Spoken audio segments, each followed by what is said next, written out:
What if the most forbidden urge in your veins could set your soul ablaze? Not the lust you've been taught to bury, but a raw, untamed energy whispered about in shadowed temples, coveted by mystics who danced with the divine. Picture this. A single spark of desire, once shunned as sin, now ignites a power so fierce it could reshape your very existence. Welcome, seekers, to a secret as old as the first heartbeat today. We take our first steps in harnessing lustful energy, peeling back the lies to claim what's always been ours. Step into a world where the air hums with possibility, a cavern lit by torchlight, walls alive with carvings of lovers locked in eternal embrace, not in shame, but in triumph. The ancients didn't recoil from this force. They revered it, channeled it, bent it to their will. From the ecstatic rites of forgotten cults to the quiet meditations of sages, lust was no fleeting vice, it was a current, a river of fire running beneath the skin, waiting to be tapped. And now, it's your turn to grasp it. This isn't about indulgence or fleeting thrills, it's about mastery, about seizing a primal thread and weaving it into something extraordinary. In this video, we'll chase its echoes through history, where it fueled both miracles and mysteries. We'll decode its hidden meaning, a force not to fear, but to wield. And yes, we'll unveil the first steps, practical, electric, alive, to awaken this sleeping giant within you. By the end, lust won't be your shadow. It'll be your torch. So lean in, feel the pulse quicken, because this isn't just a story. This is a summoning, a dare, a key to a door you didn't know you held. Historical and philosophical context. Let's step back, way back to a time when the earth still sang with untamed magic, when lust wasn't a whispered curse but a roaring hymn. Picture the sun-scorched sands of ancient Egypt, where priestesses of Hathor swayed in golden halls, their bodies anointed with oils, their movements a prayer to the goddess of love and desire. For them, lust wasn't a fall from grace, it was a ladder to the heavens, a force that bound the mortal to the eternal. Or drift to the shadowed groves of Greece, where the Bacchantes, wild devotees of Dionysus, tore through the night. Drunk on wine and passion, their ecstasy a bridge to the divine madness of their god. These weren't outliers. They were keepers of a truth we've forgotten. Philosophers wrestled with it too. Plato, in his Symposium, didn't dismiss desire, he saw it as a spark, a yearning that could lift the soul toward the eternal forms. If only we dared to guide it. The Tantric sages of India went further, weaving lust into their sacred text not as distraction, but as Shakti, the primal energy of creation itself. In their eyes, to suppress it was to dim the light of existence. To harness it was to dance with the cosmos. Even the alchemists, hunched over their crucibles, spoke of the rubedo, the red stage of transformation, where base urges burned into gold, lust transmuted into enlightenment. So why was this wisdom buried? Fear, power like this raw, unshackled, threatened the rigid orders of empires and churches. By the time the Roman Church tightened its grip, lust was branded a sin, its sacred roots hacked away. Grimoires were burned, temples razed, and the old ways driven underground. Yet the echoes lingered in the forbidden verses of mystics like Rumi, who cloaked lustful longing in poetry, or in the secret rites of the Gnostics, who saw desire as a mirror of God's own yearning for creation. This wasn't chaos to be tamed, it was a current to be ridden. And beneath the ash of history, it still smolders, waiting for those bold enough to fan the flame. Core Explanation, Part 1. Now let's peel back the veil. What is this lustful energy, really? It's not the shallow itch you've been sold by a world obsessed with quick fixes. No, this is something deeper.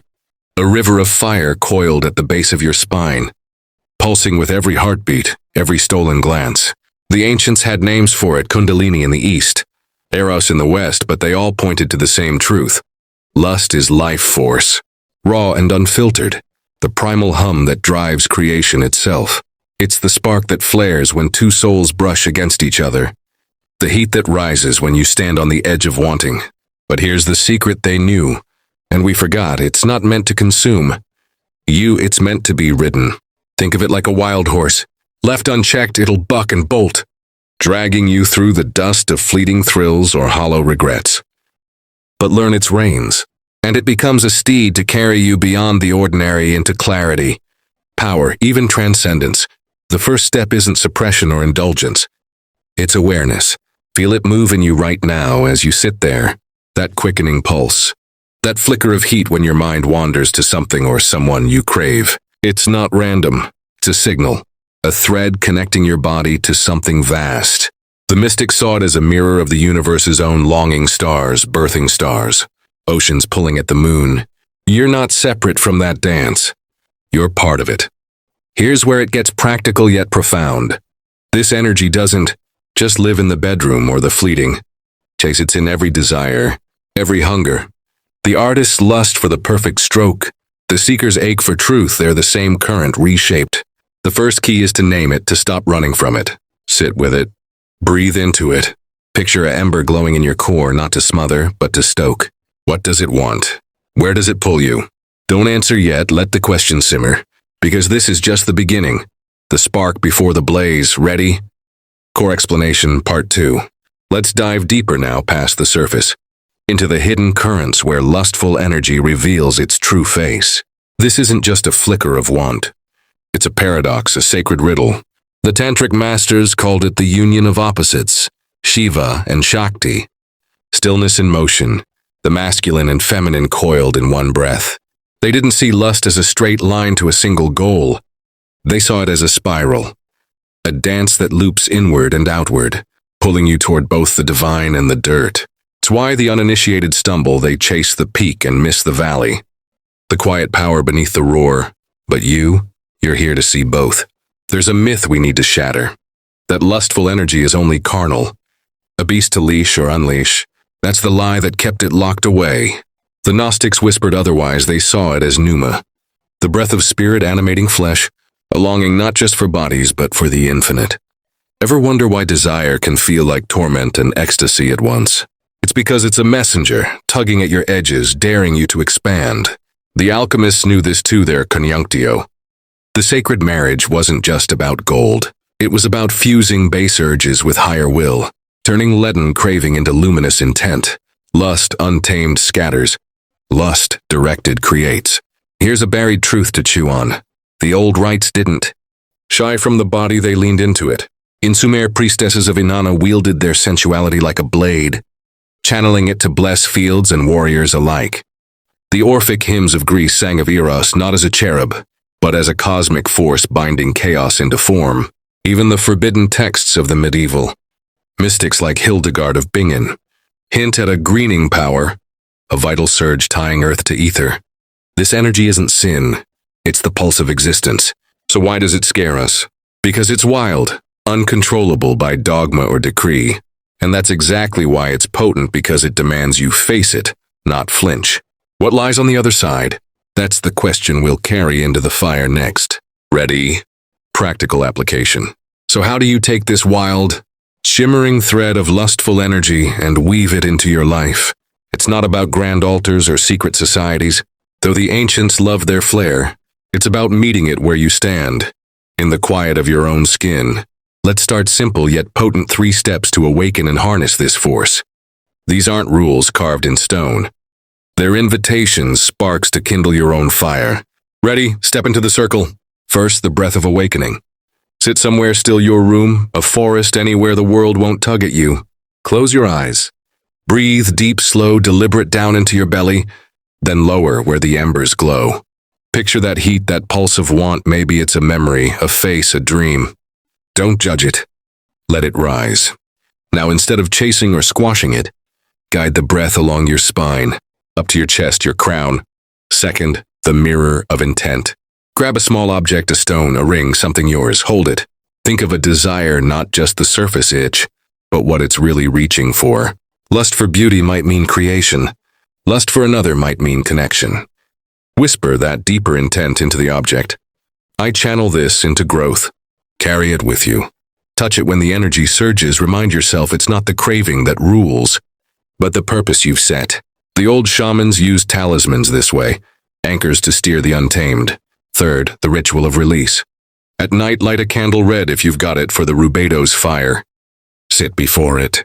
Let your mind roam to where lust pulls. Don't flinch from the rawness. Then ask, what do you teach me? Write what comes stream of consciousness unpolished. Maybe it's strength, maybe vulnerability. Blow out the candle, fold the paper, tuck it away. Repeat weekly. This isn't suppression. It's alchemy turning heat into insight. Pitfalls?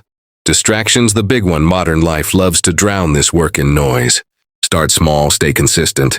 If it feels overwhelming, step back. Lustful energy isn't a sprint. It's a dance. The payoff? Clarity sharper than you'd guess, creativity that crackles, a life less numb. You're not just feeling, you're wielding. Test it, see where it takes you. Conclusion. Here we stand, at the edge of a revelation. Lustful energy. Once a shadow to shun, now a flame you've begun to grasp. We've walked through history's hidden corridors, where priestesses and sages turned desire into a sacred current. We've unraveled its paradox, not a sin to bury, nor a beast to unleash, but a force to ride, a spark that mirrors the universe's own restless pulse. And with those first steps, breath, intent, release, you've cracked open a door the world long tried to bolt shut. This isn't the end. It's the kindling. What's the takeaway? This energy isn't your enemy or your master, it's your ally. A thread of the infinite woven into your bones. The ancients knew it as power, not shame. They danced with it, built with it, transcended with it. You've glimpsed that now, how it can sharpen your mind, fuel your dreams, wake you from the sleepwalk of routine. But the real magic, it's in what you do next. Will you let it simmer, a quiet ember, or stoke it into a blaze that lights your path? That's the question no one can answer but you. So linger here a moment. Feel that hum beneath your skin, that whisper of something alive. What does it call you toward, not just in fleeting wants, but in the deep unspoken yearnings of your soul? This is no idle curiosity. It's a key, handed to you across centuries, daring you to turn it. If this stirred something, drop a thought below. Share the spark. Subscribe if you're hungry for more secrets like these, because the library of the hidden is vast, and we've only just begun to roam its halls. Until next time, seekers, let the fire guide you.